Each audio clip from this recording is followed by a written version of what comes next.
Hello, good evening and welcome to the Wolves Report. I'm Ryan Lester and thank you for joining us for episode 160. Tonight we're giving you our player and match analysis of Wolves' 2-2 draw at Brentford. We'll talk about Nathan's update and season ticket prices and the talk of 25% off as a minimum. Take some of your questions and look ahead to our game in 15 years' time against West Ham United. As always, I'm joined by our club captain, Nocky. Nocky, before we go and take apart and give analysis on the Brentford game, I just want to have a quick plea in regards to the comment section. Now, one of the reasons we do this show live is because we want the interactions, we want the questions, we welcome some of your insults. They're funny and I want your tactical stuff on there. But what I would ask is, please just keep it respectful to other people. If it's aimed our way, that's fine. But also would ask, please, just be respectful. Nocky, last night it finished Brentford 2, Wolverhampton Wanderers 2. We thought it was all over after 40 minutes, but Wolves did it again. Strange game this one was. For the first sort of 40 minutes, I was thinking this could be 4 or 5-0. We could get a right hammer in here. We conceded 2 really, really sloppy goals. We didn't kind of have the intensity that we've seen in recent weeks. Tactically, we were quite similar. We try and stay in the game in the first half and then push into it in the second half. But we didn't. It just didn't seem to work for us. We couldn't keep the ball up top. Midfield was a little bit overrun. And then defensively, we were all over the shop. That's one of the worst defensive performances we've put in under Rob Edwards, I'd say. But then there was a massive moment in the game right before half-time when Armstrong scored a fabulous goal. And that kind of changed the whole tempo of the game. And I think credit to Rob, he bought an Angel Gomez at half-time, and I've been quite critical of Gomez. I think he's not been what I hoped he would be. But that was a bit of a masterstroke because the game totally turned and it gave us a real level of control. And I thought second half we were absolutely dominant, scored a really good second goal, hit the post twice. And I felt that we were in control of the game against what is a very good side that are looking for European football. If they'd have beaten us, they'd have gone, I think, point behind Chelsea. They'd have been right in the mix for the Europa League. So I think it was a difficult first half. We struggled to really get into the game. But after Armstrong scored, I felt it was a different Wolves then. And the substitution at half-time was brilliant. He brought Tolo on and he just caused absolute chaos. And again, he's another player I've been a little bit critical of, but I thought he was superb when he came on. They couldn't handle him. They couldn't get to grips with him at all. So I think we were well deserving of the point. And I actually felt a little bit disappointed that we didn't win the game because I think the second half performance probably warranted us getting over the line and getting our first away win of the season. But you've got to give credit to Rob Edwards. I don't think many people will because we kind of seem to have made our minds up about Rob, unfortunately. But I think that he needs to be credited for the tactical changes that he made, the substitutions he made. What you can't do is legislate for the errors in the first half in terms of the 2 goals we conceded. But I thought he got it right, certainly second half. The players bought into it. We were much better in midfield. We kept things tight. Defensively, we were still a little bit open. We could have lost the game late on, but up front, we were probably more of a threat than I've seen us for quite some time. And we could have scored 3 or 4 goals. So you've got to be pleased with a point. An away point in the Premier League is always an achievement, but to get it when you're 2-0 down against a side that are hunting European football, I think you've got to be pleased with that. Yeah, Wolves are really confusing me the last month because there's some halves of football. Now, some people didn't think that first half was that bad last night, Rob included. I thought until Wolves had their first shot on target, I thought they were really poor. I thought there was no outball. I thought they were sloppy. I thought it was wave after wave. And it just felt like a game where you knew Brentford was going to score. Now, it's a brilliant cross, and it's those crosses are just dreaming to be put in the net. But when you're giving teams that opportunity and it's wave after wave coming back to you, it felt inevitable that goal was coming. And then Nocky, it was almost inevitable. It was 2-0. I didn't see any way back. But my question would be to you, why again did Wolves start so slowly? I think you've got to take the opposition into account. I mean, that's a good side. And attacking-wise, Thiago up front, he's a real danger. So I think you've got to take into account that they came at us. I think they wanted to get themselves a couple of early goals. You're playing bottom of the league. If you score the first goal, you're probably going to see them off. But we're a different proposition these days. And I think we had a lot of players who had a real off day in that first half. I think the 2 wing backs who've been so reliable, well, in particular Hugo, who's been so reliable for us. I thought he had one of his worst performances of the season, and Krejci was all over the place. we didn't get to grips with them, I think. There was a lot of individual errors, and we just seemed to end up maybe being a little bit nervous and dropping back a few yards and allowing them to play, and we were a little bit standoffish. But as bad as we were, it takes some character when you're bottom of the league and you're adrift the way we are to come back from 2-0 down, exactly as we did against Arsenal. And it takes some bottle to do that when you've been under the pump the way we were in that first half, because they were miles ahead of us up until the goal. But I think you take in the quality of the opposition, but you also have to take in the fact that we had a lot of players having an off day. I mean, Gomez and Andre couldn't get hold of the ball at all. And defensively, where we've looked quite good, I felt we were really open and really all over the place. So it just didn't work for us really in that first half. But the goal on half time was massive, and then the tactical changes he made really pushed it in our direction. So it's a game of two halves, isn't it? I'm sure they'll be having the same kind of conversation around their second half that we're having around our first half. Football's very unpredictable. It doesn't always go the way you think it should. But I'll focus on the positives out of the game, because I think there's definitely more positives than negatives in the way that we responded. And again, come through some adversity to come out fighting the way we did. I'm not going to find anything negative about that first half, because I think that the reaction was what I'm most pleased with and I'd focus on, as opposed to maybe not getting it right so much in the first. Do you think, great points as always, Nocky. Do you think there's an element, because I would say in quite a few games recently, there's been an element of stage fright, and we're almost tucking in and you're almost expecting the opponents to score just a no-show in some games. Granted, we've had some great results recently, but we've not really started any of the games particularly well. But is the pressure almost off when you're 2-0 down then, because you have that freedom to play? Because that's happened a few times now. We weren't particularly good against Arsenal in the first half. We thought it was over.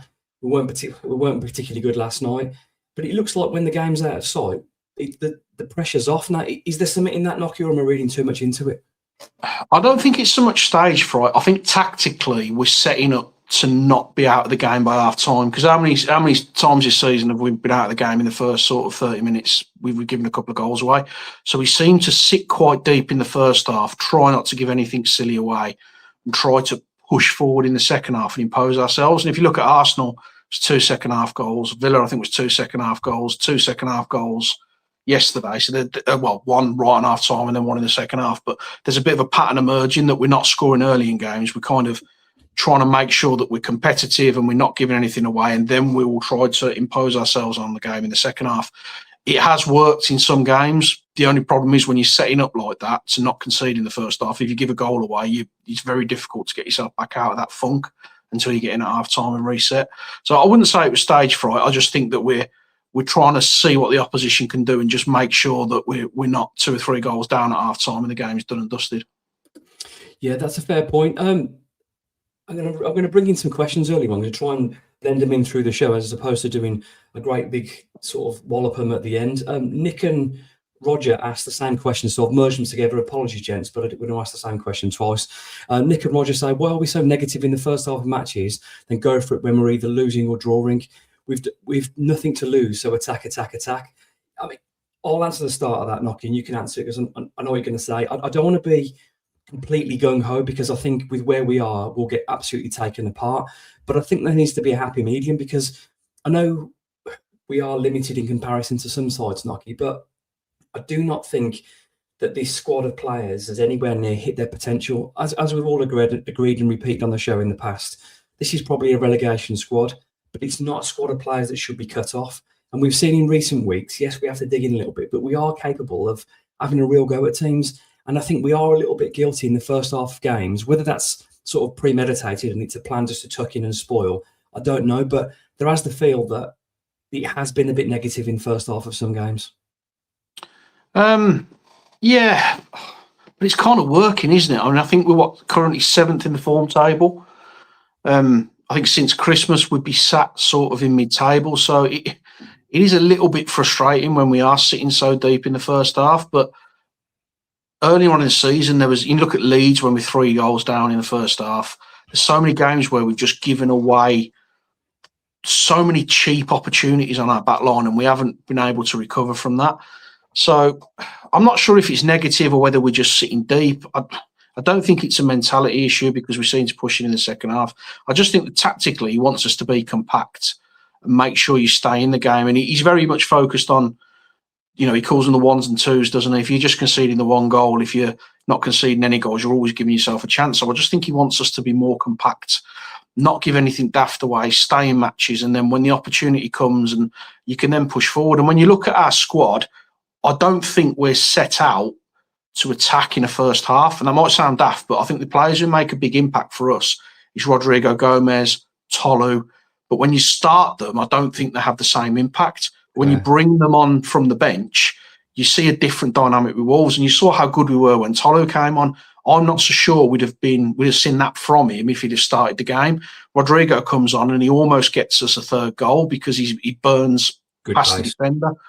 That's the difference, I think. I think this squad, it's balanced in terms of being able to put an 11 out, but I don't think it's balanced in terms of being able to be too advanced in the first half. I think you've got to be careful with your substitutions, which is why you keep your kind of stoppers on in the first half, and then in the second half, you bring on your players who can maybe give you a little bit more of an attacking edge and expose the opposition. And it's working. I mean, Rodrigo's got 2 goals from coming off from the bench. Tolu came on, he scored, he hit the crossbar. These are the players that make the difference, but I don't think you see that from the start of matches if you play them. Yeah, great stuff. Nick, Roger, thank you for your questions, and it creates some great debate on the show. And this is why I always want to do the show live, to get people's pre-asked questions and people's live questions. So keep the comments coming, and thank you, Nick and Roger, for being part of the latest Wolves report. Plenty more questions later in the show. I'll try and filter some in through the episode as well. You are listening to episode 160 of the Wolves report with Mark Knock and myself, Ryan Lester. During that first half, Nocky, obviously Wolves conceded first. It's not often I will sort of credit the opponents, but that's a great opening goal. I'm not really sure when a cross is delivered that well, there's not a lot you can do about it.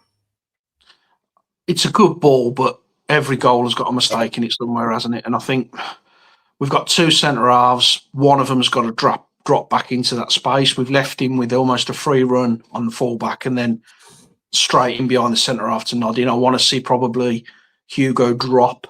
Not Hugo, sorry. So I want to see Santi drop to cover that space. But it is a fabulous ball, and it's put in at pace, it's put in with whip, and he's running onto it. So I'm probably being a little bit harsh. And when he makes contact with it, there's absolutely nothing Sarr can do because it's right in the side netting, isn't it? So, yes, it's a good goal. But I maybe want to see our centre-halves a little bit more aware and dropping him. Yeah, I mean, I think it's more that one, Nocky, and I know you're reluctant to do it. It's more credit to the opposition than opposed to negative for Wolves. I agree. Sometimes if one of those flies in, you just got to go. I mean, at the time, I'm annoyed that we've conceded, but I'm like, what a cross that was. That was some ball. That inverted cross is very hard to defend against. Shortly after that, Thiago, on his incredible season, just been called up to the Brazil squad. Makes it 2-0. At this point, I think it's over. For me, this is a bit more disappointing to concede, to be honest. To be bursting through there, catching us out, the man squaring and tapping, and it looked like a goal when you used to kick my ass at FIFA, and I didn't particularly enjoy it. It's not a goal we should concede, is it? But I think maybe we've paid a price for the positioning of the wing-backs.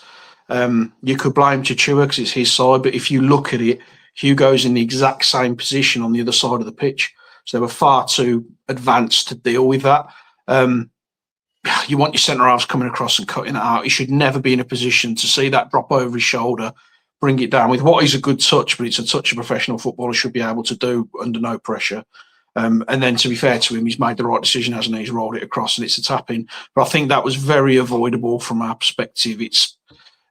We spoke about the soft underbelly that we've kind of got out of our system, and we've started making teams work for goals a little bit. That one was really soft. That was a very, very avoidable. And, like you say, 2-0, you're thinking the game's probably gone at that point. Well, just before Wolves sort of grabbed the lifeline, I think they hit the post as well to make it... Biggest moment of the game, that was, yeah. To make it 3-0. It's a real turning point. Wolves, you were thinking, well, you've got a lot of sympathy for those 1,300 fans that have gone to London on a Monday night to watch a team that's almost relegated. But then, Nocky, the bit of controversy in the game, and Wolves, we can absolutely celebrate Wolves having a little bit of luck because it was a back pass, and if that was against us, we'd be screaming. But you can see in real time why he didn't give it, because of the way the ball's bobbled. The defender sort of kicked Ladislav, and it looked like there was a discrepancy with the connection. So, but you know what? We'll take it. We've had no luck all season. The ball goes out then. And I've got to give a lot of credit to Bellegarde here, because the way he's drove forward is absolutely... Jordan Henderson, I mean, he's still chasing him now. He absolutely left him for dead. But the movement for Armstrong, for me, this wasn't the movement and touch of a man that hadn't got any goals, but he sort of tried to blindside Collins, then cut inside. Bellegarde's sort of fed the ball into him. He's took a touch, I think, with the outside of his right foot, and then he just whipped it in. For me, that is a fantastic goal on a proper lifeline that changed the game for Wolves. Yeah, I mean, in terms of the back pass, I've no idea how we've got away with that. I agree that the referee in real time, because he does get a little tackle on the ball, he touches it just before Krejci hits it, but Krejci's looking at Sarr when he plays it, so it's clear what we've done. But yeah, we've got away with it. I couldn't be more happy. In terms of the goal, I think this is a fabulous goal. I think it's absolutely fantastic. The movement, you can see the way Armstrong put, and I think Armstrong's been brilliant since he's come in. I know he hasn't scored up till now, but I think he's been sensational since he came in. But he just makes a little run to take the defender away, just to shape to Collins that he's going to make a run on his outside, and then you just see him drop inside. And then as soon as that ball comes, Collins is dropping out to try and shepherd him out towards the byline, touches him, and that's top class. And Armstrong is coming in a period where we've had some very difficult games. You're looking at Villa, Arsenal, Liverpool. It's been difficult for us to create chances for him, and you could probably count on one hand the number of actual chances he's managed to get this season. But that's what he can do if you give him the kind of service that. And I agree, Bellegarde was great. We had a little bit of luck with the back pass. We had luck with the tackle that sent Bellegarde away. But he's really calm, he's collected, he waits for Armstrong to make the run, and then he plays the ball. The touch is just absolutely perfect. He's got defenders around him, so he's got to get that touch right. It's just a phenomenal finish. I really like that goal. That was a proper goal of a predator. That was just an absolute striker in front of goal, just to pick that spot out. One touch to steady, bang, whip it into the top corner. It was a great goal to see. Just one comment I want to pick you up on there. That tackle that was put in, by the way, that set Bellegarde free, that was the same tackle that was a Wolves player put late in the game, and the referee couldn't wait to book him, because I just don't understand. We'll talk about that, but yeah, it's just the inconsistencies of the official, and that was the first thing I tweeted after the game, because that last 15 minutes, it wasn't Brentford time wasting spoiling. The official just, I've no idea. But let's talk about Wolves anyway. Half time, there's a change. Mane's probably had his poorest game for Wolves. He started off great. He sort of got better and better. He sort of petered out a little bit, but he's 18. He's a young lad. He's had no experience. He's been starting relentless games. He's made a massive impact, but it was the right decision. And you know what? You have to credit Edwards, and I probably haven't done that enough. Tyler won't do it. I'm somewhere in the middle, and you definitely will. But this, for me, was a substitution that I looked at the time, and I thought, I'm not really sure how that's going to impact the game, because I wanted more attack, when actually it give us more control in midfield, because you've got the two dogs in behind, and then you've got the player in front that can pick the ball up and pick a pass. And Wolves controlled that game second half, and that's mainly down to the substitution at half time. Yeah, I completely agreed that Mane should come off. And we spoke about Mane earlier on in the season, that he's not going to keep that kind of form up. Young players don't do that. They're always going to dip. And you've got to be ready for that and be willing to back them when they do that. And I think all in all, he's been really good for us. But he needs taking out of the firing line. He definitely needed taking out in that game. But for me, I was screaming for Tolu to come on for him and maybe go two up top and try and put ourselves a little bit more advanced and give them something to think about. So when Gomez came on, I was a little bit reticent and almost resigned to the fact we were going to lose the game, because he's not shown me anything to make me think he's the level of quality that we need. But that kid can absolutely play. And the first thing he does is get the ball, ping one, and he's moving the ball around. He's suddenly given us a link from Armstrong back into midfield, back to Gomez, and he just picked them little pockets. And there was nothing too flashy about what he did, but he just kept finding space. He just kept tiptoeing into space and dragging defenders across and dropping midfielders in, and that's opening up for Gomez. And Gomez then started to become a little bit more, João Gomez started becoming a little bit more advanced from midfield, and you had Andre dropping in as a bit of an anchor, and we just started moving slowly up the pitch. And some of his range of passing, I thought, was absolutely excellent. I think that as good as Tolu was when he came on, I think it was Angel Gomez who really turned that game for us, because he just gave us a little bit of stability and a little bit of quality. It was similar to a Moutinho performance. That was kind of what I compared him to when he first came in, but he hasn't really hit them heights again. But we saw Moutinho control games like that. A good player in midfield doesn't need to run around and get exhausted. A good player will know where the ball's going to come. They'll tiptoe into space and they'll be able to utilise the ball properly. I thought that was a proper midfield performance, and he complemented the other two really well. He just created that space for us. It was certainly his best performance, and it's positive. I'm hoping he can kick on from this, although he's not going to play now for another 25 days. But I thought his performance was really good, and it was very positive. And he deserves credit for that, because when you've been in the sort of form he's been in and out of the team, it's difficult to come in when a team's losing. But I thought he was really good when he came on. Yeah, credit to him. He changed the game, and for me, he was the best player on the pitch second half. He just seemed to be getting everything right. The weight of pass, he put a fantastic tackle in it. He got booked for.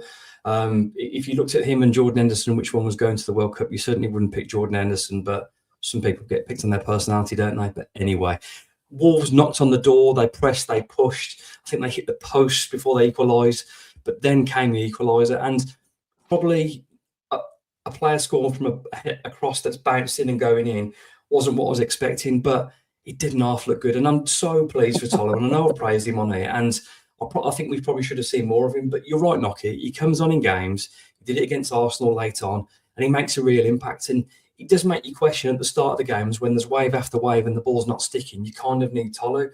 But then, like you say, Tolu makes more of an impact late in the game, similar to Rodrigo. So there is a balance to be struck. The only thing I would say is I probably have brought Tolu on probably 10 minutes before than he did, because you could see Wolves were doing something. I thought Brentford brought on their third centre-back, and Rob signalled Tolu on straight away because they knew they were going to tuck in. And that was a turning point. We reacted instantly to that. But, Nocky, for me, this is a brilliant goal. There's some pressure.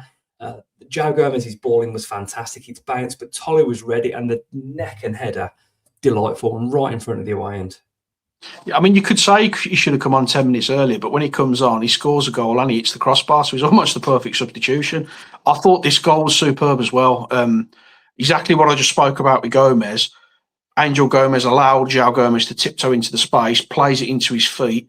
It's a bit of a loopy, floaty ball, and I think this is a better header than we realised, because there's no pace on that ball. He's had to work all of the neck muscles just to get a little bit of pace to put it past the goalkeeper. I think it was a really, really good header, and it was just good movement. The whole move was just clever. There was so many players moving, so much space to play into. If you watch Tolu drops back and he swings it round, and that just gives Tolu a few yards just to get in front of the centre half and nod in. So the movement is absolutely brilliant. But it was great, and I'd have loved Tolu to rattle that second one in as well, because that would have been an incredible moment in the away end if we'd have got two in close succession like that. But yeah, really pleased. I think the two goals we scored were really, really good quality team goals. I thought we were lethal in front of goal in those occasions, which is something that we haven't always been this season. Yeah, it was good. And I mean, I think Brentford missed a sitter late on. They hit a post when it was 2-0. We've hit the bar and hit the post. So that game probably could have been 4-4 and no one could have complained. But 2-0 down, we'll absolutely take that. This is episode 160 of the Wolves Report. Mark Ryan Esther. Here we go. Let's go on to, I was going to say Tyler then, but he's not here, is he? Let's go on to the team. We haven't done this for a little while, not as much as I like, but I hope you like my Brentford graphics, yeah? Having a little bit of fun with that. And we'll put us as the sponsor, having a little bit of fun with my my Art 96, Paint 96. Tell me about Jose Sarr, okay. I like the fact you've captured the ridiculous seats at Brentford as well, the multicoloured seats. It's like looking at a load of Smarties. It's really clear. I didn't do that one by one. I'm not that sad, and I don't have that much time. I thought Sarr was okay, to be fair. I don't blame him for either of the goals. I think the header, he's got no chance. And then the second goal, he's got to come out and close the space when he's got a striker running in on him. So you can't blame him for either of them. The one that's headed wide of the post is their big other chance. And then obviously there's one off the crossbar. So for me, he's not done anything wrong. I thought his kicking was okay. He was quite dominant, actually, in that area from crosses. I don't think they hurt us from... They fire a lot of throw-ins in, but they didn't really cause us too many trouble. I think we limited them to one corner as well. So he was quite well protected, even though I don't think the back line were particularly strong. So, yeah, relatively good. I certainly wouldn't blame him for anything that went wrong, put it that way. Yeah, I mean, it wasn't exactly peppered either, was he? I mean, no. Territorially, Brentford were the better size, better side for the majority of the first half, and they took their chances, even though you kind of felt they were coming over the one that hit the post. But moving on to the back three, I'll start with my favourite shit ass ever, Yersa Mosquera. I mean, he's absolutely nuts, isn't he? He's just. I hope he's a Wolves player next season. I don't know if he will because he's fit. I mean, he seems to have them throw-ins going up in the air like a cannonball. Now he's sort of embracing his delap a little. He's in a delap, and they're actually going with a bit of zip on them. So I don't know what's going on there, but they are. Everyone's using them, so why not use them? But his overall play, usual crazy antics. It's annoying, it's frustrating, but imagine how annoying it is playing against him. And we don't have enough players like that. Loads of players do in the Premier League. I don't like it, but if you can't beat them, join them. So yeah, well played, Mosquera. And tell me about Santiago Bueno. Just before I do Bueno, there was a great moment in the second half with Mosquera when he decked Lewis Potter for no reason when the ball was going out. And then Lewis Potter grabbed his ear, and I thought, I'm all right with that. I'm comfortable with that. That's how you deal with something. You don't roll around. You give him a little one back. But yeah, Santi's such a cultured player. I think it's a crime if he's not player of the season this year. He's so good. He's so balanced. He's your Kevin Foley. As I've said it before, he's your Kevin Foley. He's 7 out of 10 every week. He'll pop up with the odd goal. And when we do get caught out, it's normally not his fault. And I blame the back line for maybe not stopping that cross initially in terms of dropping back and closing in on the attacker. But out of the three, he's consistently the most balanced and the most disciplined. He's probably the one you trust the most for me, and I'd say that over Krejci as well. I thought it was a good performance, and again, we limited them to very little. Although I think the back line were a little bit clumsy, I don't think he was a part of that. I thought he was pretty good in what he did. Krejci obviously got away with the best pass of the season because, again, I think he got that kick, and I think he kicked the ball sort of twice, and it made the ball the journey of the ball look distorted, and that's why it probably wasn't given. But still, I actually thought Krejci was good. I was a little bit concerned he was going to start Totti. Now, this isn't a Totti hating for no reason, but Ladislav Krejci is far superior to Totti Gomez. Do we keep Krejci next season? Probably not, but he's in the team now. I would love it if he stays, and I think he looks very, very calm on that left side of defence. Yeah, I like him. I don't think he had a very good game, and we all see the game differently, don't we? I thought he was a little bit out of position. Give the ball away a couple of times, just didn't look his normal self. And maybe he's guilty of setting the bar really high in terms of his performances, but I didn't think he was quite at it. But over the course of a season, obviously, he's been certainly one of our best players. Yeah, moving on to the wing-backs. Now, what I would say about the wing-backs is that it wasn't a particularly great game either, but Hugo Bueno set his standards much higher than Chachois. I actually thought Chachois was probably better than Hugo last night, and I know whether that's derogatory to either of them, but yeah, I think it was a bit of a struggle for Hugo. Yeah, he's probably his poorest game of the season. And it's uncharacteristic as well because he's been really, really good, especially since Edwards came in and he got his shirt back. But he just didn't work for him. He was giving the ball away. He wasn't driving the way that he normally does. I don't know whether tactically they tried to squeeze us in the wing areas because I know that's where we're quite dangerous. Just didn't work for Hugo. Chichua, again, he seemed to grow into the game in the second half. First half, he was okay, but didn't really have much of an impact. Whereas in the second half, he seemed to be bombing on a lot more. And there was a couple of occasions that he did get behind, and we just didn't have the numbers in the box to get anyone on the end of the cross. But yeah, I agree. I think Chichua was the stronger out of the two. But again, Bueno's been consistently very, very good. So it's just an off day for him.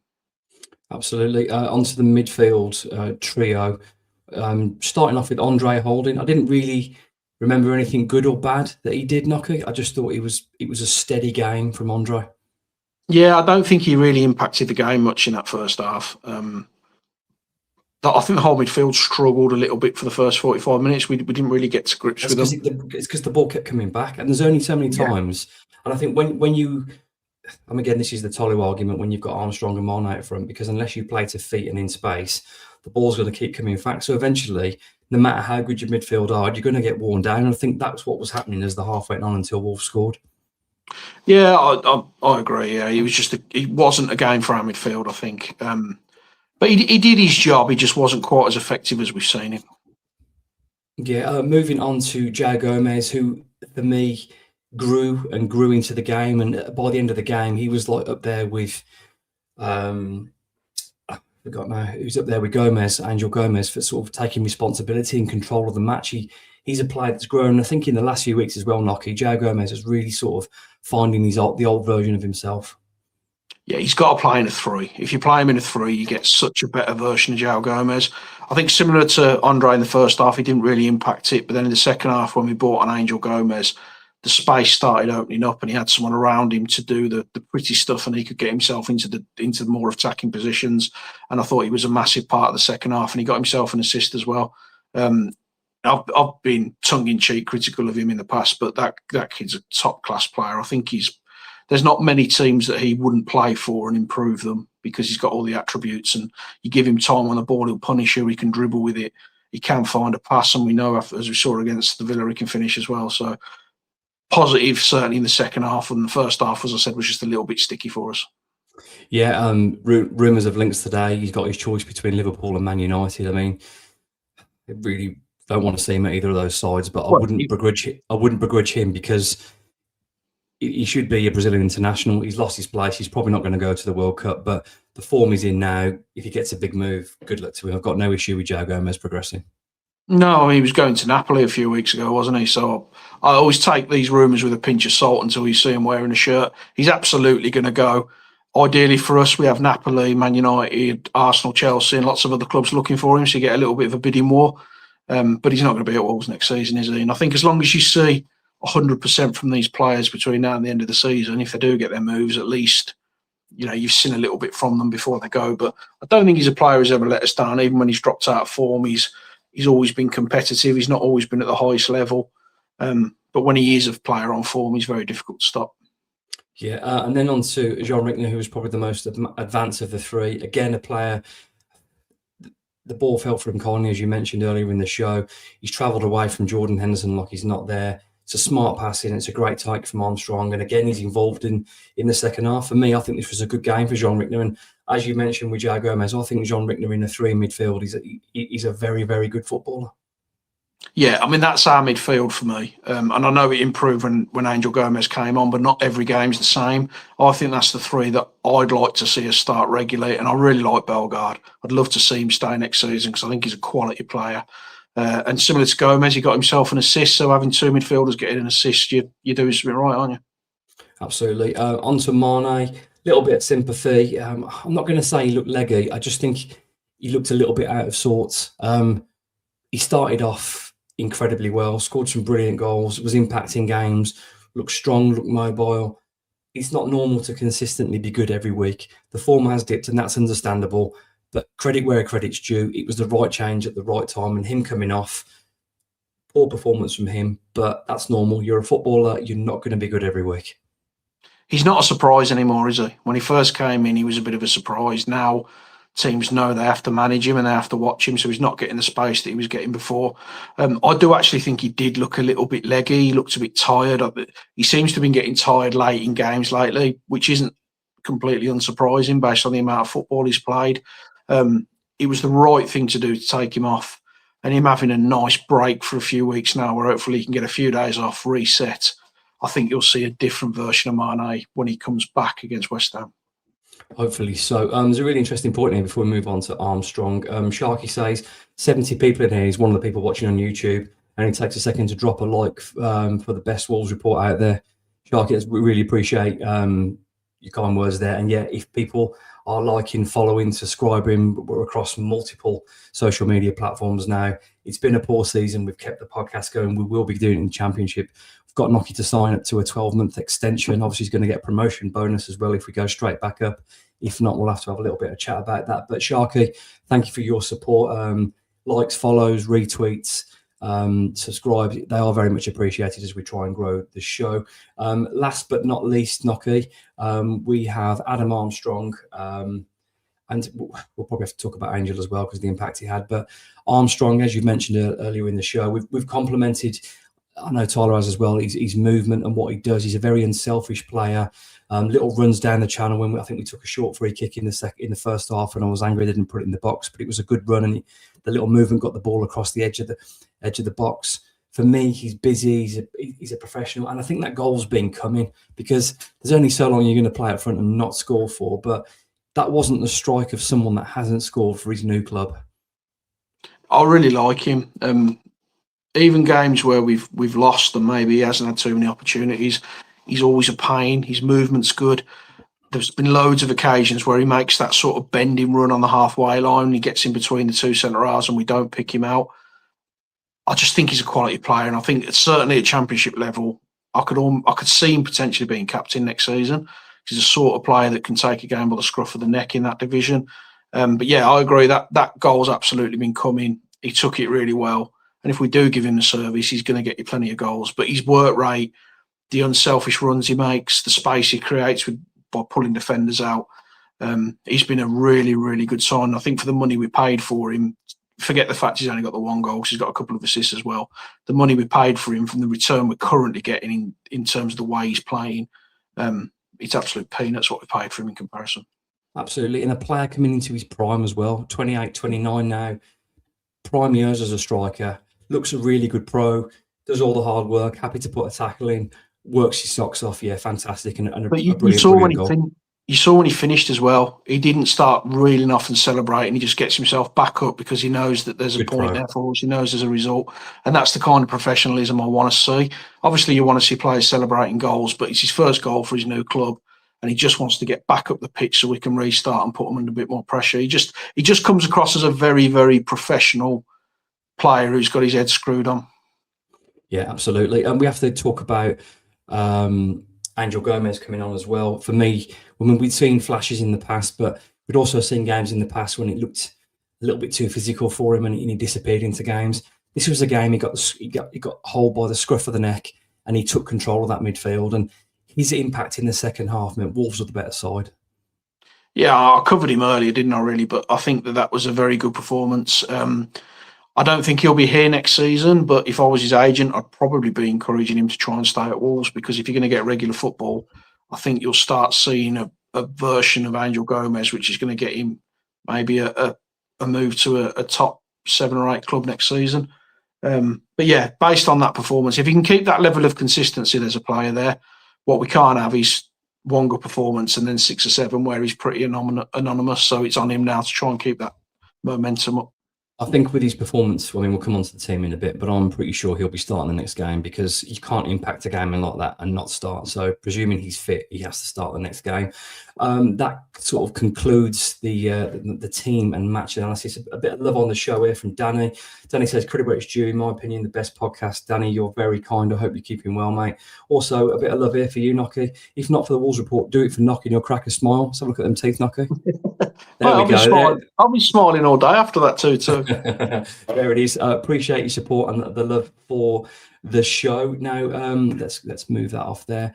Earlier in the week, Nocky, there was a statement from Wolves, and it was from Nathan Shee, that has set out a football first direction for Wolves alongside plans for significant season ticket reductions as part of a broad reset focused on rebuilding trust, identity and long-term strength on and off the pitch. The opening statement says, "We are changing the way we do things at Wolves. It must always be football first, and that around we are building a greater clarity, accountability and long-term thinking to create a better future. This is not about short-term reactions. We have the support of a long-term commitment from our owners, and we have the responsibility to them and to our supporters to put the structures in place at Wolves so we can build something we are proud of again." Now, as we've said before, Nocky, actions speak louder than words. And if those words come true, fantastic. What I would say, though, is you have to give credit where credit's due. And I tweeted this earlier on in the week. That's the best communication we've had from our chairman or any chairman in a very, very long time. And that's all we ask for. There's a detailed, articulate, what you want to do, explanation. I feel like we know where we stand. You've set out now what you're trying to achieve. Now, I won't read out the whole article. It's available on the Wolves page, but they talk about the structure. They talk about strengthening certain areas, what they want to do. And obviously, we're going to talk about the season tickets in a minute. But for me, that's a solid start. And I can't reiterate this enough. Nathan will be judged on his actions and his results, not what he says. And when myself and the other guys were lucky enough to meet him and have a meeting for 2.5, 3 hours, we all reiterated very strongly that it's great having a meeting and these promises and the ambition is great, but we need these words to become actions. So yes, am I going to praise him for what he said there? And I think it deserves praise, Nocky, because that's a proper communication with a plan set out. And I feel like now that's transparency that they're talking about. I feel like I know where we stand there. Granted, it's not going to appease everybody, and there'll be some fans that still want Fosun out, and understandably so, because Fosun let Jeff Shee carry on and cause irreparable damage this season, and Wolves are going to be a championship team because of that. But they're trying to put it right. Fosun aren't going anywhere, so surely we want this guy to succeed and support him. I agree, and what I like about the statement is that we've been asking them to manage expectations. He's not come out and said we're going to walk the championship and then we're going to be a top 4 Premier League team and we're going to start challenging and we're going to be bigger than Man City, which is what we've heard before. It's a sensible reset is how it feels to me. And yes, we you can say what you want, but you've got to deliver on those promises. But he's just set out a bit of a baseline that I think we can be comfortable with. There will still be people who are Fosun out, and I get that. But I think when you break it down, fans wanted Jeff Shee gone. Fosun listened and they got rid of him. Fans wanted better communication. They've pulled a huge group of people in to start that off, and then they've started that communication. Wolves fans wanted a reduction in season tickets. Looks like that's going to happen as well. So you can still be Fosun out, but what you can't do is accuse them of switching off, because now it feels like they're engaging with us as a fan base and they're trying to do the things that we are asking for within reason, to give us a little bit more of a club that we recognise. So credit where it's due, but obviously they've got to follow through on those promises. Absolutely, and I know there's some comments disagreeing or happy clapping or whatever, and that's fine, because I completely understand. Listen, I'll remain convinced when they put things right next season, but that's a long process. That's about listening, correcting the wrongs, getting the right ticketing prices.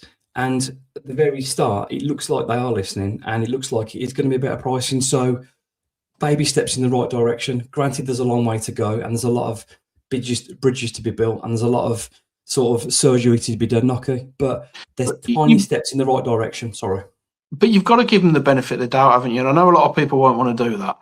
But let's not forget, under the Fosun era, we've had the most successful times in my lifetime. We've seen European football, which I never thought we'd see. We were 2 minutes away from an FA Cup final. We've had stability in the Premier League for sort of 8 years. Yes, it's fallen apart now, but we had that stability. So for me, they've earned an opportunity to try and get it right. And we can scream Fosun out all we want at this point. They're not going to go anywhere. They've made that very clear. So let's just see how this reset looks. And if we're in if we're in a similar position next season when we're sat, bottom half of the table and we're not being competitive and we're not challenging and we haven't done what we said we'd do in the transfer market, then let's reopen the conversation. But we've got what we wanted, essentially. We've removed who we deem to be the problem person, and everything we're asking for, they're kind of doing now. They can't do anything about this season because it's gone. What they can do is set a benchmark of what we want to do next season. So for me, I'm certainly not a happy clapper, but I think that they deserve the benefit of the doubt. And if we can all come together and give it a chance and see how we get on next season, then maybe we'll have another memorable season and the start of something special again. Absolutely. There's a really good point here, and I know it's to you, Nocky, but I want to answer it. It says, yes, Nocky, but they also did pick it up. Well, they did, because they did, yeah. So they got us there, then they messed it up. But again, everyone knows my opinions on Jeff Shee, and I was that angry and frustrated with him. I was writing an in-depth investigatory podcast on him because I was so mad. But then there's progress now, and he's gone. I understand the frustration with Fosun because they didn't pull the trigger soon enough. They watched on for whatever reason. The communication there between Jeff and Fosun, I don't know what it was. I'm not privy to that. But regardless, they got it wrong by letting him stay in position for as long as he did, because there was so much damage done by giving ultimately the manager and the director of football a free rein to sign whoever they want. I don't know how much Jeff meddled in that, but we are where we are now because someone who was out of their depth was so incompetent. They had Wolves been on the verge of being one of the worst Premier League teams ever. They're not going to be that now. That's not much of a win, but they're making steps in the right direction. So 1, 2, 3, I completely get your point. Yeah, and I get that point. I completely agree with it. But there's levels of effing things up. We're going to be relegated, but we're not in financial ruin. Now, if you want to talk about a team who've really got it wrong, look at Leicester City. They ended up with a points deduction. They look like they could well be going down. There's more issues incoming, and financially they're in a mess. We're going down stable. We're going down in a position where we should be able to challenge to get back. So yes, they did make a mistake. Yes, they did get it wrong, but we are in a position now to challenge again. Is how I look at it. Absolutely. One more comment on there. Adrian Richard says, spot on, Ryan and Nocky. I'm trying to maintain a perspective of cynical optimism, and that's fine. I mean, this is why the comments are open, so we can talk about it, because it's so good to have different views. We're all on here because we love Wolverhampton Wanderers. You might not agree with Nocky, you might not agree with me, and that's fine. And this is why we do the live stuff, so we can have a good debate about it, because it's really good to get the opinions on there. So yeah, keep them coming in. Thank you. This is episode 160 of the Wolves Report. Mark Knock and myself, Ryan, Leicester. Let's go deeper into that article and talk about the season tickets themselves. This is the quote from the season ticket bits from Nathan Shee on season tickets. While the detailed pricing structure and communications are being finalised, our commitment is that adult season tickets will see an average reduction of at least 25%, with larger reductions in some concession categories. Junior prices are especially important to us. Young fans are the future of this club, and we want to make sure they come to Molineux at an early stage and become Wolves fans for life. That's a fantastic part of the statement. Again, only when it becomes real, it's going to be great. But Nocky, it's hard to criticise. I mean, I'm going to go into the numbers in a minute, but we talked about on this show, we talked about 20%, 25%.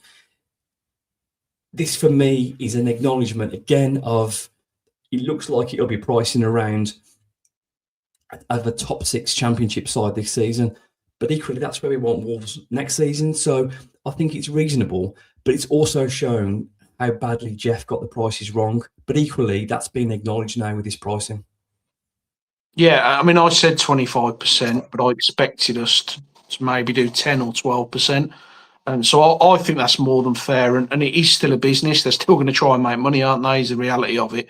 But 25% off, it's going to be a lower quality standard of football that we're going to see. But there's more games. You'd expect. Well, I hope it's not going to be worse. Well, you'd expect us to be more competitive. You'd expect us to win more games. I think that's more than fair. 25% to me feels like you benchmarked against teams who are, like you say, in that top 6. Whereas before we benchmarked against teams in the top 6 in the Premier League, which just absolutely wasn't the right thing to do. So yeah, for me, 25% feels fair. It's not. It's what I would like, but it's not what I expected initially. So it's kind of exceeded my expectations on it.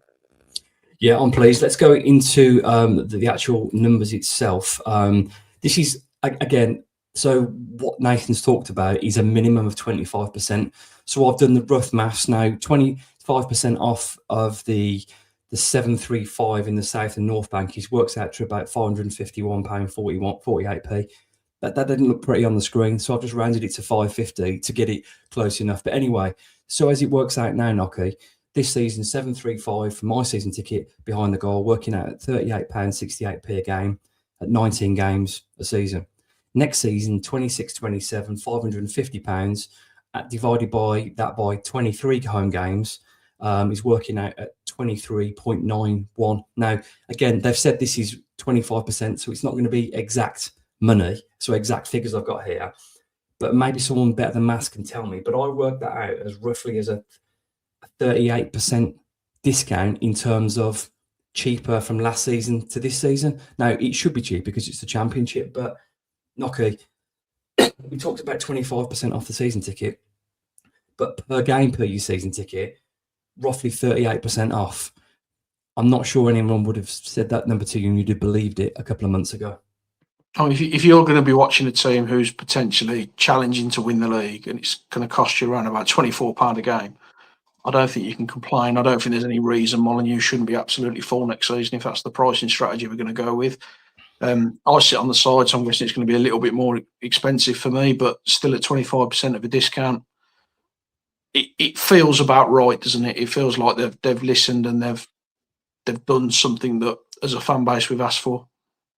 Yeah, it does. And you're not going to please everybody. Some people want it more, but equally they are running a business. I think this is I can't speak on behalf of everybody. I've been hammered for doing this before, but that discount is better than I thought it would be. Am I happy paying £23.91 to sit behind the goal to watch Wolves hopefully challenge for the top two in the Championship? I think that's very fair. Could it have been cheaper? Yeah, but equally, where do you stop? I think it's a price that acknowledges how bad it's been, but it's also a price that keeps Wolves at a competitive level for a team that should be challenging for promotion. Am I getting too excited? Am I being too harsh? Or would you agree that's about the balance, Knocker? No, I think you've got the balance right. Look, it's such an easy win, and we spoke about this earlier. Season tickets are such an easy win because that reduction is probably going to cost the club, what, £4 million, round about there, I would have thought, when you look at the reduction. But you're going to get more people into the ground. You're going to make the match day pricing is going to be cheaper, so you're going to get more people in. You'll encourage some of the people back who've been priced out. A lot of them were your atmosphere, so you're going to get the voices back. You're going to get a better atmosphere at Molineux. A better atmosphere for me is going to equate to probably more points at home. It is such an easy win doing these season tickets and such an easy way to get people back on side for the sake of, a few £1 million, which obviously to us is a lot of money. But when you look at the players we're going to sell and the revenue that we're going to make and the parachute payments, it was an easy win. But that doesn't mean they were going to do it. So the fact they've listened and done this piece now, it's only going to have benefits all around. It's going to lift the atmosphere. It's going to lift the feeling around Wolverhampton, and it's going to be a better place to be next season. You make a really good point there about previous fans, and we all know people that have been priced out. I know Tyler took a stand, and I respect that. But it's a shame that what's happened to people. But equally, there's an opportunity now. I mean, I don't know how it's going to reflect on the match-by-match pricing, but I know it's not going to be £23.91 to pay on the gate. It'll be more than that. But equally, if it's at a price that can attract, I mean, we've hardly sold out this season, if at all, and the seats everywhere. We want Molineux full again. Let's try and get those people that were there for the Nuno days that slowly got pushed out. So yeah, I mean, credit's where it's due. For me, I think this is very fair, very reasonable, and I'm happy. But you know what I mean? It'll only be really, really good if Wolves are competing next season. If it's an absolutely dreadful season, we'll say, well, do you know what I mean? We've been done again. But hopefully that's not the case, and these are building blocks. This is episode 160 of the Wolves Report. Mark Knock and myself, Ryan Lester. There's so many comments coming in. I can't get them all up, but there's some brilliant stuff, and people are debating amongst themselves. And yeah, fantastic. Thank you so much. This is one of the reasons we do it live. As mentioned earlier on, drop us a like, a follow, a subscribe. We're across all the social media channels. Your support is much appreciated as we continue to grow the show. Knocky, let's get some questions down us, if I can find them. We did Nixon Rogers. I think we kind of covered this a little bit with Richard. Did we do this? How do you account for last night's Jekyll and Hyde performance? Which team is Rob's? I hope it's the second half, Richard. But yeah, I get it. It's such a conundrum, isn't it, Knocky? But there's partial tactics. Let's stay in the game and explode late in the game. But that wasn't really the case because Wolves were the better team the whole of the second half. So yeah, I think there's more of a balance to be found. Just to finish that off, Knocky, in the first half, I think when you invite people on that much and the ball's not going to stick because it's Bellegarde and it's Armstrong, you're only going to really counter, which sort of reflected in our goal. But you need to have, I think for me, you need to return fire a little bit more. So I think Knocky maybe a little bit of compromise and be a little bit more attacking first half. Yeah, I mean, we kind of touched on this in terms of the way the personnel is set up and the impact subs we've got. It is a Jekyll and Hyde team in terms of first and second half, but that Jekyll and Hyde team's currently sat 7th in the form table. So what we're doing is working. Yeah, fair point. Richard, thank you as always for being part of the Wolves Report. Carlos, young photographer that did some photos at the Wolves Sevens tournament. Wolves Report champions. Carlos, thank you. He said, do you count last night as a good point? Or do you think it was 3 points that was the minimum? 2-0 down, Carlos, I would say it's a fantastic point, but a point's no good to anybody when you're near the bottom. So credit for Wolves again for fighting back, but it's frustrating because in the second half they showed what they're capable of. So I know this sounds really ridiculous saying it at Brentford, but I do feel, Knocky, I feel like it's 2 drop points. I think based on the second half performance, I agree. We could have taken 3 points. But let's look at the season they're having. They're probably going to be in Europe next season. They've got a wonderful striker. They've got a very balanced squad full of some good players, and we were 2-0 down. I know why we're saying we want 3 points, because we're still in the mix. The reality is we're going down. We're not going to stay up. But if we can take some momentum into next season, maybe it gives us something to believe in and build on. And a point away from home when you're 2-0 down, any point away from home in the Premier League is a good point. But to do it from from that kind of position, for me, that keeps the momentum. That's 1 defeat in 6, which is a lot better than having 2. So I'm more than comfortable with the point, if I'm being honest. Absolutely. Carlos, thank you for being part of the latest Wolves report. Steve Lees, good evening, Steve, asks, are you encouraged in terms of how the club are starting to engage with the supporters and the likely season ticket prices? Yeah, I mean, we just covered that briefly then with the slides. I'm really encouraged by the communication. And again, I can only judge on that sort of time I spent with Nathan. He seems far more articulate than Jeff. I'd say he feels more sincere. But again, actions speak louder than words. I feel like we're in better hands. I mean, I know Jeff didn't set a particularly high bar, but I do feel like those communications when this is what we're trying to achieve, this is what we're going to do, this is what we're doing, this is how we're going to do it, and acknowledging in that statement the previous failings of how it went wrong and what we're trying to do different now, and then also reflecting how bad it's been by the season ticket prices. It's a solid start, and it's another step forward for me, Knocker. Yeah, I mean, you've got to take him on face value, haven't we? Because we've not seen anything from him to make us doubt him at this stage, and he seems to be listening. So I think you have to be encouraged. We wouldn't have had this kind of line of communication with Jeff Shee. So you take it on face value. If they follow on from what they're saying, if we start to see positive steps, then yeah, great. But obviously, the proof of the pudding's in the eating. Absolutely. Steve, thank you for being part of the latest Wolves report. Here's a spicy one now this week. This week's stinker is from Pat. Home fans in the away end. We've seen it a few times following Wolves this season. Fans who pass on tickets to glory hunters or opposing fans in the Wolves section should be banned. Well, it's hard to disagree. Now, I've passed my season ticket on to other Wolves fans when I couldn't make it. And I know people do that because I don't want the ticket to be wasted. You're not supposed to do that anyway. I mean, I'm not making a secret of it. I've done giveaways when I can't make games.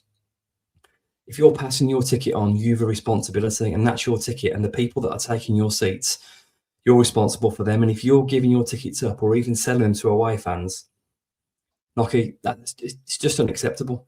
For me, it's completely unacceptable. And unfortunately, I mean, it's not quite like it was, but that leads to scenes that we don't want to see. And it goes bad, and it goes bad real quick, because if someone jumps up, particularly in certain parts of the grounds, they're going to get what's coming to them, whether we like it or not. But people are not going to react well if you're celebrating a goal next to somebody. It's just, for me, it's unacceptable. Pat makes a really good point. I don't think there's any place for it. If you want to pass it on to people that you can trust, again, I'm not advertising it, that's your business, whatever you do, but passing it on to away fans, that's a big no for me. Yeah, totally unacceptable. But the club themselves have done it, haven't they, with them 2 prats that they put in the Billy Wright. So I thought we'd forgotten about that. It's a collective thing that we need to get rid of. But I can't understand why you want to give a season ticket to an opposition fan. There's no scenario where that's going to end well, is there? So for me, it's not something I'd do. And I think if you do that, you should certainly be at risk of a ban. Yeah, I think as well, what's quite popular when obviously there's big clubs who sell out the away end easy, you can put your ticket on sites and get 150, 200 quid for it easy, because people will pay because they don't often get to see those teams. So I understand the temptation. I'm not saying those people have done that, but when you want to go to watch Wolves away at Brentford and you can't get a ticket, you can get a ticket in the home end, and that's maybe that's from past experience. But listen, I don't think you should be selling your tickets to away fans. It's not cool. Pat, thanks as always. Hope you had a good birthday as well, Pat. Next up is Sean with a bit of a stinker. Once the inevitable is confirmed, Rob Edwards stick or twist, is he the right guy to lead us back and spearhead the assault to the EPL upper echelons, or another notch on the Fosun bedpost? Now, Knocky, the main anti-Rob Edwards man isn't on the show tonight. I'm sort of still sitting on the fence. I've really enjoyed certain aspects of the last month. I always enjoy beating Villa. I enjoy beating Liverpool. credit where credit's due. And I think a few people have mentioned this earlier on. I don't think, but if you haven't, have a look at John Percy's article in terms of the fitness, because it's alleged that Wolves were, when he got here, were nowhere near as Premier League fit as they should be. And I would say now, Nocky, Wolves do look a fitter side. They are running more. They do look more organised. It's easy to be more organised if you're fit enough to run around and keep your shape. So credit where it's due. He's made some big improvements. He's saying the club's a better place to be around. I believe it. People that work there, some of them are telling me that as well. So is Rob Edwards the right guy for next season? It all falls down for me, Nocky, is how the summer recruitment is done. And I know this is like my get out of jail clause. But if it's a fully guessed, I mean, we talked about this last week. If it's a fully guest-led recruitment window, that's questions if Rob is the right man. If Rob is fully backed and he wants to get more Armstrongs and more Angel Gomez in, and he's fully backed and it's his team, yeah, go on, Rob. Go and prove the data's wrong. Go and prove why I'm probably wrong because I'm sitting on the fence and I'm not sure, and go and prove Nocky right.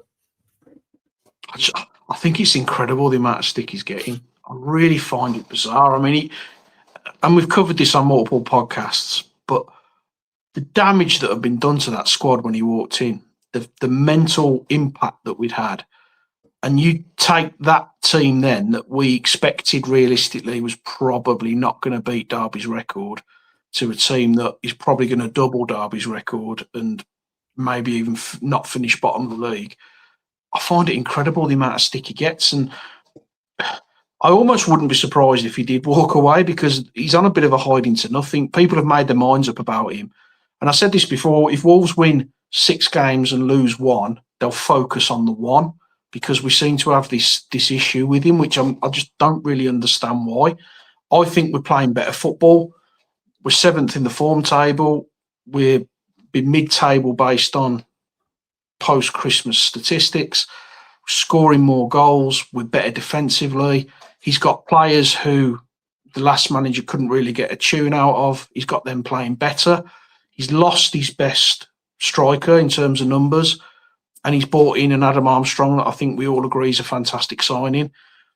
But whatever he does, I'm sick of talking about it, because whatever he does, there seems to be criticism coming his way regardless. And if we start next season and we win the first 6 or 7 games and we sat top of the league, the second we lose a game, there'll be lots of questions about him again. And I just think the guy's on a hiding to nothing.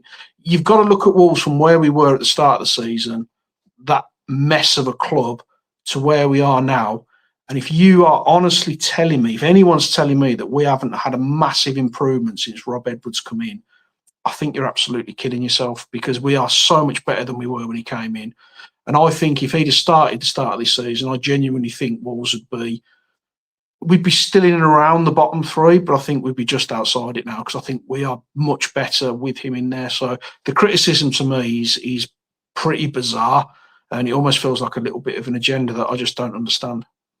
I'll put you down as a maybe then for Raul Edwards, Nocky. Great stuff from Nocky there. The Platter says, the reason this podcast, for me anyway, is the best is because the presenters, including Tyler and the guests, give fair, balanced and intelligent analysis. That's very, very cool. We've had some nice comments tonight, Nocky, haven't we? If we'd have won, we'd have had even more. But the Platter, really appreciate your kind words, and everyone else that's contributed and said kind things as well. It's very, very much appreciated. Sean, as always, thank you for creating some debate. Last but not least, there's a bit of romance in the air, Nocky. Kev Taylor says, would you take Raul back to go up along with Armstrong next season? I mean, that's romance of a high level. Is Raul Jimenez going to come to the Championship next season? Probably not. You would imagine. I mean, there's a guy there that sort of you didn't think was the same, but he's had a fantastic few years at Fulham, scoring goals with his head again. I'm delighted for him. And every time we go to Fulham, we're singing his name, because for me, he's the most complete number 9 I've ever seen play for Wolverhampton Wanderers. He nearly died playing for the club. There aren't many players, really. I don't know, you're even harder than me on this, Nocky, that you genuinely care about when they go, I love Raul. He give us some magic moments. You almost cost him the ultimate price. Would I get him back? Oh, name your price, Raul. Come along. It'd be amazing, but I'd imagine somewhere MLS, Saudi, back to Mexico, whatever he does, good luck for the rest of your career. And I can't remember if Mexico at the World Cup or not. I don't really follow international football as much unless it's England. But if he is, I hope he goes and I hope he has a blast. But I don't know if he's going. Is that a maybe for you, Nocky? The most important and the greatest number 9 for me will always be Steve Bull. But the most complete and the most technical number 9 I've ever seen at Wolves is Raul Jimenez. He was sensational when he came at Wolves. And can you imagine the lift if we drop the season ticket prices 25% and then we sign Raul back? It would just be incredible. I don't see it happening. I don't think he comes back to Wolves. I think there'll be a payday for him somewhere, probably in Saudi or, as you say, in America. But and he deserves it. Good luck to him. But could you imagine Armstrong feeding off Raul with the intelligence Raul's got? I mean, it's an absolute no-brainer if he wanted it. But yeah, I don't see it happening. But whether it's romance or not, I'd be delighted if we brought Jimenez back. Got to be honest, I've just enjoyed talking about it because it's such a nice buzz. And sometimes talking about a player that did so much and you reminisce. I mean, before his injury, Nocky, he was unplayable. And I think that one season that Adama had, I think Adama got 9 assists and 4 or 5 goals. Adama was incredible. Them two were just unplayable, and we could take on anybody. I mean, it's sad how far we've fallen, but we doubled the champions one season. We've won everywhere. I think the only place we haven't won into this era is Liverpool. Won at Chelsea, won at Man City, won at Arsenal. We beat everybody. Good times, and Raul was a massive part of that. So whatever Raul does, good luck. I don't think he'll be at Wolves, but you know what, Kev, I've really enjoyed talking about that. I don't think we realised how good he was at the time. I mean, some of them performances, you think about the Spurs performance where he cut inside and buried the third. Oh, is that guy on telly? Yeah. And then the one at Man City when he went through and he nutmegged, I think it was Otamendi before playing it into Adama. It's the way he played, the way that he was a step ahead of everyone else. His comeback goal at Southampton after the injury when he turned them inside out before slamming it in. He was absolutely brilliant to watch. And we've had some really good players in this era. But I think there's probably 2 of them that are really special to us, and that's probably Jimenez and Neves. I think they're both in the same category for what they did and what the difference we see. Anyone who's a kind of Wolves fan of our era, who've lived in, the mainly in the lower leagues while we've been supporting this club, when you see players of that quality come into your team, you feel so blessed to have seen them play. And I do feel grateful that I got to see Jimenez play for us. Yeah, absolutely fantastic footballer. We're getting to the end of the show, but we have to preview our next game in 2020, 255,000 billion years away. Well, actually, the 10th of April, Wolves play West Ham United, 8 o'clock kickoff. I'm not sure Wolves could win every game and stay up now. It's very unlikely. But with the fixtures, Nocky, they can have a massive impact on who comes down with Wolves. I know we're down, but I am really looking forward to this game. So what will the manager do? For me, I think it's just one change. I think Angel Gomez comes in, and I think it is as simple as that. But will that be the case? Oh, I mean, before you touch on that one, there is another game that we could go and watch, which is the Wolves against the Albion women. They're playing that at Molyneux, I believe. I think that's next week. I think they are. I might have got that totally wrong, but I'm sure that pops up. That'd be well worth a watch. Didn't we beat them 10-0? Didn't we beat them 10-0 last time? We lost last time we played them, though. I don't know if you've ever seen our women play, but we've got a really good team there. A real good team. So if anyone is available, go and watch the Wolves women. You won't regret it. But I think in terms of this game, I mean, you're talking about Angel. Who are you bringing him in for? Mane. That's a big ask, that is, I don't think he will. I think you have to. I don't think. I mean, I've always been a believer that if you come on and impact a game, then you've earned your start. Now, Angel is played a few. You don't play those games for England and be a rubbish footballer. I think. I mean, again, I'm not saying drop Mane, whatever, but I think you have to reward what happened. Mane was poor. A player came on at half time and dominated the midfield against one of the players that's going to the World Cup with England. He has to start the next game. So by that logic, then you bring in Tolo in as well? No, because Armstrong scored as well. I'm not playing 2 up front. It's really hard, isn't it? You can't get them all in, can you? That's my point. I wouldn't be surprised if Angel came in, and I wouldn't be against it either. I think we're in a position now where we can probably do that. But I personally expect Mane to start. I think we'll go very similar in terms of our first half personnel. And then I think we'll try and push back in the second half. West Ham have to win that game. There's nothing but a win or do for them. So I think what he will try to do is be quite solid and resolute in the first half. And I think we'll be probably deeper than we have been in recent weeks. Can you play Angel Gomez when you've got a Thomas Souček up against him who's going to try and physically dominate him? I'm not sure it's the right move for him because if Souček will drop back in and support that area. Little triangles round him. I just don't see it. I think he'll go what we've gone with. I think he'll try and be solid, stay in the game, and then I think second half, if we're still in it, when West Ham start panicking, I think you'll see Wolves then push into the game. You'll see Rodrigo come on. You'll probably see Angel come on, and you'll see Tolu come on. I think we'll believe we can go and win that game. But you've got to stay in it because West Ham are going to come at us like a train. So your first sort of 15, 20 minutes, stay in the game. Don't give anything daft away. Quieten the crowd. Make them commit, make them come at us, make them really commit in the second half and leave us that space to play into. And I think we can rip them apart on the break because they're not a good side at all. They're really not a good side. And I think that we can get at these. We definitely can. So, but then I've just said that. And in the first half, when we played them last time, we bludgeoned them 3-0 and game was over by half time. So what do I know? But I do think he'll be a little bit more conservative in the first half and then just make sure we're in the game and put them into a little bit of a panic mode. And then use your plan then, yeah? Yeah, I mean, it's working, isn't it, really? So if it ain't broken, don't fix it. Yeah, and again, this isn't a slight on West Ham. I don't really overly care who goes down. But on that subject, Nocky, I don't want Spurs to go down because the financial power that they'll have. But I think the financially weakest club in terms of going down, in terms of, I don't know if there's a lot carried debt, is probably West Ham. Again, I don't care either way. But in terms of Wolves getting back next season, we want the teams that are going to be the weakest going down with us to give us the best chance. That's just being totally selfish. I don't really care who it is. We are coming to the end of episode 160 of the Wolves Report. Mark Knock and myself, Ryan Lester. We've got a while to go, Knocky, but it's that time. Can you give us your prediction for on the 10th of April, West Ham United v Wolverhampton Wanderers?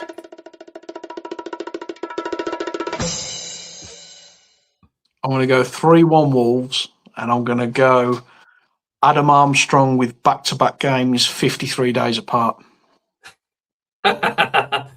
Right. You're in a quandary now, aren't you? Because you don't want to go less than me, but there's not a chance now you're going to go above 3-1. You've done the last few weeks, all right? The rule are I'm the positive one. I'm the deluded one that always says we'll win. And you're just throwing out wins all over the place now. I mean, we defend so bad in the first half. I'm going to go 2-1 Wolves. I'm going to go 2-1 Wolves. I'm going to go with Angel Gomez with the little curler cresting from the top corner. Yeah. No, starting, mate. He's absolutely starting. It'll be Bowen for them, won't it? Because it always is. Yeah, I mean, he always scores past Wolves. This has been episode 160 of the Wolves Report. As always, thank you to Nocky for being part of the show. A quick announcement at the end of the show. Me and Nocky will be back next week. We don't have a game, but we are absolutely delighted to be doing next week's live show with a former Wolves goalkeeper, Matt Murray. We're absolutely delighted to get Matt on the show. We've been in negotiations a little while, so we're excited. That'll be next Sunday evening, 8 p.m. It'll be Nocky. It'll be myself, and of course, it'll be Matt Murray. Nocky, thanks as always for giving up your evenings to talk about Wolves. I'll see you next Sunday at the Wolves.